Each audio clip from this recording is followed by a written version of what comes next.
Bienvenidos. En este video vamos a analizar las ondas electromagnéticas en la materia conductora simple.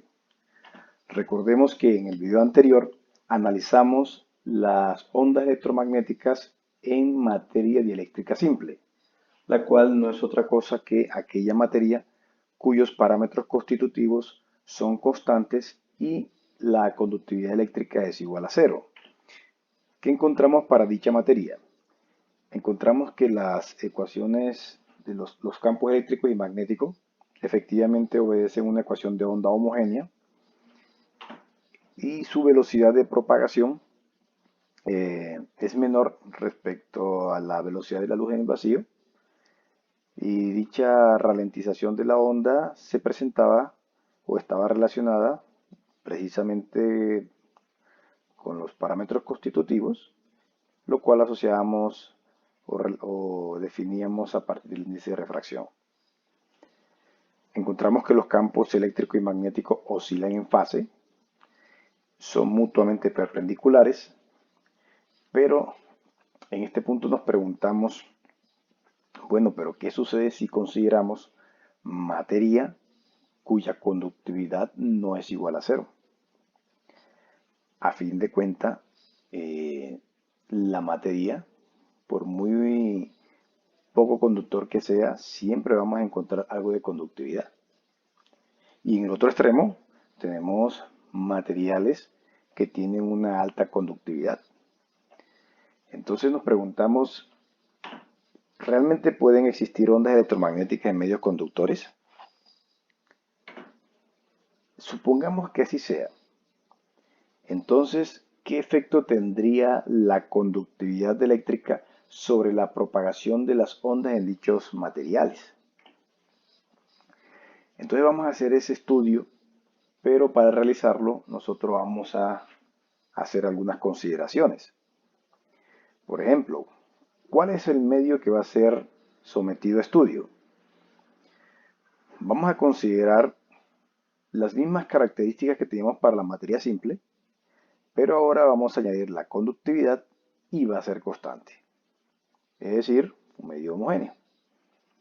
Entonces estamos considerando medios lineales, isótropos y homogéneos, de tal manera que podemos establecer estas relaciones entre el desplazamiento eléctrico y el campo eléctrico, el campo magnético y la intensidad magnética, y la densidad de corriente libre y el campo eléctrico aplicado. Si vamos a hacer un estudio en la materia de los campos electromagnéticos, pues entonces debemos utilizar las ecuaciones de Maxwell en la materia, las cuales ya han sido discutidas. Aquí la presentamos y tengamos en cuenta el tipo de medio que vamos a considerar. Al hacer esa sustitución, nuestra ecuación se reduce a las que se presentan aquí. ¿Qué debemos tener en cuenta? Tengamos en cuenta que efectivamente estas dos ecuaciones, la 6 y la 7, no se han distorsionado, ¿sí? La ecuación número 5 aparece una densidad de carga libre y aquí aparece el efecto de la conductividad. Cuando analizábamos la materia dieléctrica simple, este término lo igualábamos a cero y procedíamos a hacer nuestro estudio. Pero aquí no podemos hacerlo de manera arbitraria, o a menos que podamos sustentar bien qué está sucediendo con esta densidad de carga libre que no es independiente de la conductividad eléctrica del medio. ¿Por qué no es independiente? Porque precisamente el hecho de que el medio posea conductividad eléctrica quiere decir que ese medio permite la movilidad de un componente de carga denominada carga libre. Entonces, si existe tal movilidad, por efecto del campo electromagnético presente en dicho medio, se pueden producir acumulaciones de carga en ciertos puntos del espacio. Eso es algo que nosotros no podemos controlar de manera arbitraria. Entonces queremos analizar esa dependencia. Y para comprobarlo, nosotros vamos a utilizar la ecuación de continuidad combinada con la ley de Ohm. Al hacer la combinación entre estas dos ecuaciones, aquí encontramos una expresión que podemos relacionar precisamente con la ecuación de la divergencia del campo eléctrico, la número 5, y llegamos a una ecuación diferencial parcial la cual puede ser resuelta de manera casi directa utilizando el método de separación de variables. La solución que se obtiene es una solución que para cada punto del espacio es una solución de exponencial decreciente, eh, de modo que es una solución de exponencial decreciente, de modo que su comportamiento luciría de esta manera, donde estamos calculando un punto fijo del espacio de la materia conductora, dentro de la materia conductora, y estamos normalizando respecto al valor de la densidad de carga inicial en dicho punto. Entonces aquí partimos de 1 para cualquier punto arbitrario. Del mismo modo, debido a la forma que tiene la exponencial, es claro de que epsilon sobre sigma tiene unidades de tiempo. Entonces nosotros vamos a definir un tau que va a representar un tiempo característico de decaimiento. Es decir, que si el tiempo es igual a tau, es decir, el exponente igual a -1, la densidad de carga ha caído hasta el 37%, de su valor original. Entonces, aproximadamente en 5 tau, prácticamente la carga se ha disipado. Este hecho nos recuerda lo que nosotros hemos estudiado para electrostática, en donde veíamos que los conductores realmente no soportan la carga eléctrica, sienten fobia de la carga eléctrica. Ningún conductor soporta la carga eléctrica, pero resulta que nosotros no estamos en electrostática. Aquí lo que queremos analizar es electrodinámica y tengamos en cuenta entonces qué está sucediendo en ese caso. A propósito, estos medios conductores no son los únicos conductores que no soportan las aglomeraciones. Pero concentrémonos en el conductor, el medio conductor que queremos estudiar. Aquí es bueno anotar lo siguiente. Esta expresión que se obtuvo acá es aplicable siempre que la ley de Ohm, la que se muestra acá, sea aplicable.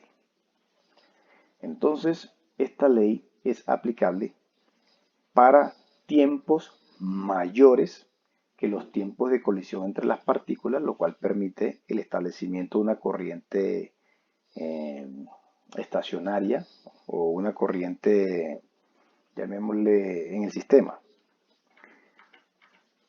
De tal manera que si vamos a analizar las situaciones, tengamos en cuenta que esto no lo podríamos, por ejemplo, aplicar a un conductor como el cobre, porque resulta que el tiempo de decaimiento nos daría del orden de 10 a la menos 18 segundos, el cual incluso es varios órdenes de magnitud menor que el tiempo entre colisiones, lo cual sería totalmente absurdo. Es decir, no sería aplicable esta expresión. Entonces, tengamos en cuenta lo siguiente. Esta expresión que está acá se cumple bastante bien para el caso de conductores pobres, que son aquellos donde la frecuencia de colisión es mucho mayor que la frecuencia plásmica, donde la frecuencia plásmica es la frecuencia natural de oscilación de los electrones en el material conductor. Y para buenos conductores, es decir, cuando tenemos que la frecuencia de colisión es mucho menor que la frecuencia plásmica, se puede demostrar que la densidad de carga en un punto específico del espacio en función del tiempo obedece a esta expresión. Resulta que para la mayoría de los metales este tiempo de colisiones es 10 a la menos 14 segundos. Este sería el tiempo característico en este caso. De modo que para tiempos mayores que 5 veces este tiempo, esta cantidad también cae a cero. Entonces lo que estamos viendo es que independientemente del caso que estemos considerando, un buen conductor, un mal conductor, esta densidad de carga siempre se va a relajar en el interior en unas escalas de tiempo mucho menores que las escalas de tiempo relevantes del fenómeno. De tal manera que en general se cumple esto incluso cuando la frecuencia de las ondas electromagnéticas se encuentran en el rango de las microondas. Eso nos permite simplificar las ecuaciones de Maxwell para nuestro estudio. Entonces, este miembro derecho prácticamente es igual a cero. Ahora, queremos ver si efectivamente un medio conductor asimila o puede sostener una onda electromagnética. Entonces, para ello, vamos a partir de la ley de inducción de Faraday, la ecuación número 13. Tomamos el rotacional de ambos miembros y utilizamos una identidad vectorial bastante conocida. Después de simplificar, llegamos a una ecuación de onda no homogénea. Note el segundo término que aparece acá, una derivada parcial respecto al tiempo, que claramente depende de la conductividad. Análogamente, partiendo de la 15, usted puede demostrar que el campo magnético obedece exactamente a la misma ecuación diferencial parcial. Por supuesto, si sigma vale 0, nuestra materia se convierte en materia dieléctrica simple y recuperamos las ecuaciones que ya habíamos analizado anteriormente. De modo que son consistentes. Ahora, queremos analizar el fenómeno ondulatorio. Ya sabemos que existen, ya pueden existir ondas electromagnéticas en la materia conductora. Entonces, sabemos que si nos concentramos en una onda plana, podemos extraer la física del asunto, porque cualquier campo electromagnético podemos representarlo a partir de la superposición de esas ondas planas. Entonces lo que hacemos es sustituir la ecuación 18 en la ecuación de divergencia del campo eléctrico, la número 12, y a partir de estas operaciones se puede demostrar de que el campo eléctrico es perpendicular al vector de onda. Análogamente, a partir de la ecuación de la divergencia del campo magnético se llega a esta relación, y lo que se está demostrando es que tanto el campo eléctrico como el campo magnético son perpendiculares al vector de onda, asociado con la propagación de la misma. Ahora, si utilizamos la inducción de Faraday y hacemos la sustitución correspondiente, podemos encontrar que tanto el campo eléctrico como el campo magnético también son perpendiculares.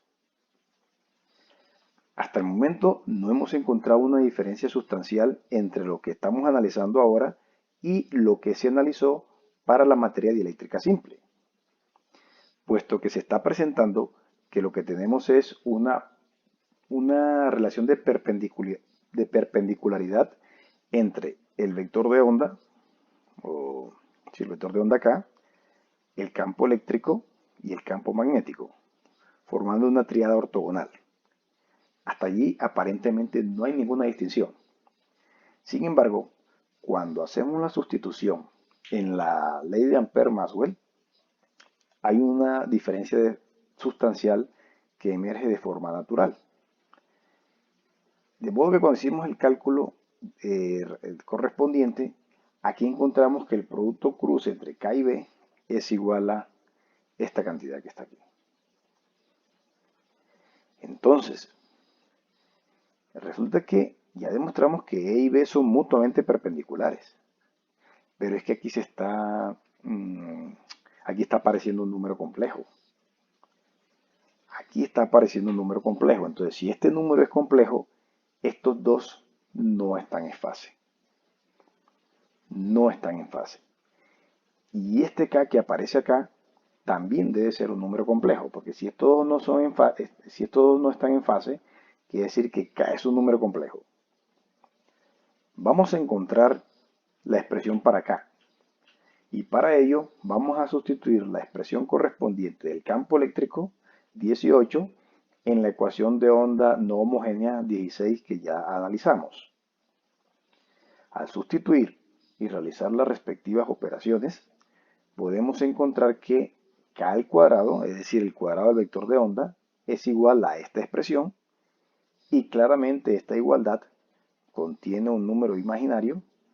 El miembro derecho contiene un número imaginario, de modo que es imposible que exista un número real de K para K que satisfaga dicha igualdad. Entonces K debe ser un número complejo y lo vamos a expresar como tal. Vamos a expresar la parte real como beta y la parte imaginaria como alfa. Luego de elevar al cuadrado e igualar las respectivas partes real e imaginaria, pues aquí lo que surge es un sistema de dos ecuaciones con dos incógnitas, siendo las incógnitas alfa y beta. Resolvemos y llegamos a que beta, o sea, la constante de fase, está dado por esta expresión, y esta alfa es la constante de atenuación dada por esta expresión. Entonces aquí lo, lo fundamental, una diferencia crucial, es que ahora el vector de onda es una cantidad compleja cuyas partes real e imaginaria están dadas por estas expresiones. ¿Y de qué dependen estas expresiones? Analicemos. Dependen de los parámetros constitutivos del medio, epsilon, mu y sigma, y de la frecuencia de la onda, como era de esperarse. Entonces, lo que tenemos es lo siguiente. Vamos a suponer, como caso particular, que la onda se está propagando en dirección K. Entonces, para este caso, usando las expresiones anteriores, encontramos que el campo eléctrico está dado por esta expresión y el campo magnético está dado por esta expresión. Aquí de esta manera se puede apreciar mejor porque se designó beta como la constante de fase, ¿sí? Y alfa como la constante de atenuación. Claramente, beta z está asociado a la fase de la onda debido a las variaciones espaciales, mientras que alfa es un término relacionado con un exponencial real decreciente para z positivo. ¿Por qué menciono para z positivos? Claramente, si consideramos z negativos, si consideráramos z tendiendo a menos infinito, este campo diverge. No representaría un campo físico. De modo que esta solución no podemos tomarla para todo el espacio. Solo es válido para una materia conductora ubicada en un espacio semi-infinito, que de acuerdo a nuestras elecciones representa o está ubicada en el espacio z mayor que 0. ¿Qué es interesante notar acá? Inevitablemente el campo va a caer, ¿sí? Se va a atenuar. Aquí en el dibujo, la figura número 3, se representa el campo que está oscilando y se atenúa conforme se propaga. Esto es un caso extremo donde tenemos un medio con alta conductividad en donde donde la onda casi no alcanza a oscilar luego de atenuarse, antes de atenuarse. Si la conductividad fuera más pequeñita, pues alcanzaría a oscilar varias veces antes de atenuarse. Pero vemos que para este caso la caída es abrupta y entonces siempre es bueno denotar o representar una distancia característica o longitud característica para el cual el campo cae significativamente. Esa longitud característica está dado por lo que se denomina profundidad de piel o profundidad de penetración. Y no es otra cosa que la distancia que debe recorrer la onda para que decaiga hasta el 37% de su amplitud original. ¿Por qué el 37%? Porque si nosotros sustituimos z igual a delta igual a 1 sobre alfa, aquí queda Euler a la menos 1, que es 0.37, como se analizó en la otra gráfica. De tal manera que esto nos da una noción de una longitud típica de decaimiento. Esta longitud no quiere decir que hasta allí la onda se atenuó y no hay nada más. No, es una longitud característica. Si usted desea una longitud razonable para el cual la onda ha decaído completamente, esa longitud es 5 veces este delta, tal cual como se muestra aquí en la figura. donde la amplitud del campo ha decaído a menos de un 1% de su valor original. Vamos a considerar una onda polarizada linealmente a lo largo del eje Y vamos a considerar que la fase inicial de los campos eléctrico y magnético son estas que se representan acá. Eso quiere decir que el E sub 0 lo represento de esta forma. Aquí introduzca la fase. Este es real y aquí está la fase. Lo mismo para el campo magnético. También tengamos en cuenta que el vector de onda acá es una cantidad compleja, como ya lo hemos analizado. Este es un número complejo. Entonces vamos a hacer su representación polar, donde su magnitud es esto, tal cual como para cualquier número complejo, y su fase. Lo podemos calcular a partir del número complejo mismo. Al hacer las sustituciones, miren las expresiones a las cuales llegamos. Llegamos a que efectivamente los campos se atenúan, pero los campos eléctrico y magnético no oscilan en fase, como se había mencionado anteriormente, con la diferencia en que nosotros acá podemos calcular la diferencia de fase entre los dos. Aquí notamos que el campo magnético está retrasado respecto al campo eléctrico exactamente igual a phi sub c. Aquí, por ejemplo, vemos en esta animación cómo la oscilación del campo eléctrico, que es la línea azul, cruza primero el eje, la línea negra, primero que el campo magnético, porque el campo magnético está retrasado respecto del campo eléctrico. Y lo importante es que nosotros tenemos cómo calcular ese desfase, porque aquí tenemos la expresión para hacerlo. Solo debemos calcular beta y alfa, los cuales ya se calcularon a partir de los parámetros constitutivos del medio. De modo que tenemos todas las características de propagación de la onda. Estos casos especiales, dos casos especiales, son de bastante interés porque se presentan con mucha frecuencia.